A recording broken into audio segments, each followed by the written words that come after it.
the potential warning signs before a shocking murder-suicide in Fairfax County. Former Virginia Lieutenant Governor Justin Fairfax is accused of shooting and killing his estranged wife, Serena, and then himself at their Annandale home. Their two children were inside at the time and called 911. New documents describe the couple as being in the middle of a contentious divorce. A judge overseeing the split recently wrote that Fairfax's, quote, isolation, drinking, and a lack of participation in family life are manifestations of what seemed to be a sense of fatalism and hopelessness. The judge also said tensions in the home had been extremely high for a while and ordered Fairfax to move out by the end of April. Court documents show Serena is the one who filed for divorce. She testified that they separated nearly 2 years ago despite still living together. It's referred to as same roof separation, which is allowed under Virginia law. We asked an expert about that tonight. In Virginia, they can live under the same roof and still be separated. So one might live in the basement and one may live in the bedroom, but they wouldn't share bedrooms. They wouldn't share meals. They wouldn't do laundry together. Serena also testified that her husband drank daily.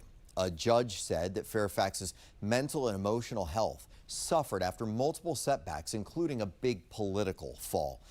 He was only the second African-American elected to statewide office in Virginia, and many expected him to eventually become governor of the state. However, that all came crashing down amidst multiple allegations of sexual assault in 2019, which he declined and was never charged for. It is very important for truth to be established, and where sexual assault has in fact occurred, for resources and assistance to be provided to survivors. As the person accused, I also deserve to be treated fairly, seriously, and respectfully. A just society requires fairness and due process. The accusations caused many of his political allies to cut ties with him, and his failed campaign for governor in 2021 essentially brought a close to his political career. Today, the Fairfax County police chief called it a fall from grace.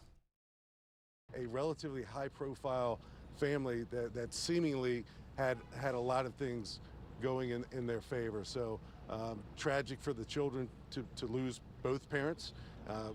Extra tragic for them to actually be in the home when it occurred.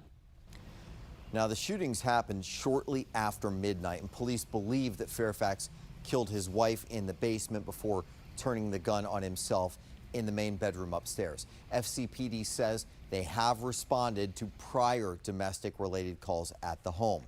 The most recent was in January. Now, this case is bringing new awareness to domestic violence, and we spoke with a local organization that helps people get out of unhealthy relationships.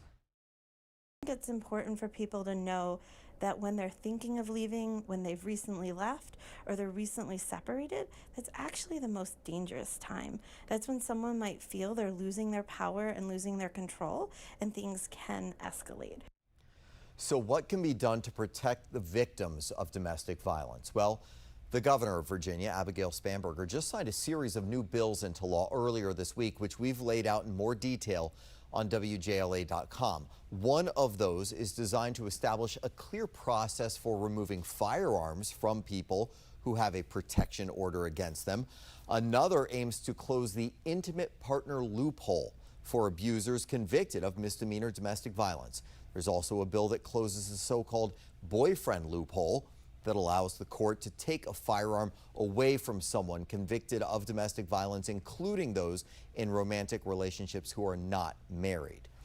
If you need help, you can call the National Domestic Violence Hotline at 1-800-799-7233. You can also text the word START to 88788. That hotline is available around the clock. And if you're struggling with your mental health, you can also call or text 988 to reach the Suicide and Crisis Lifeline. That is available 24/7.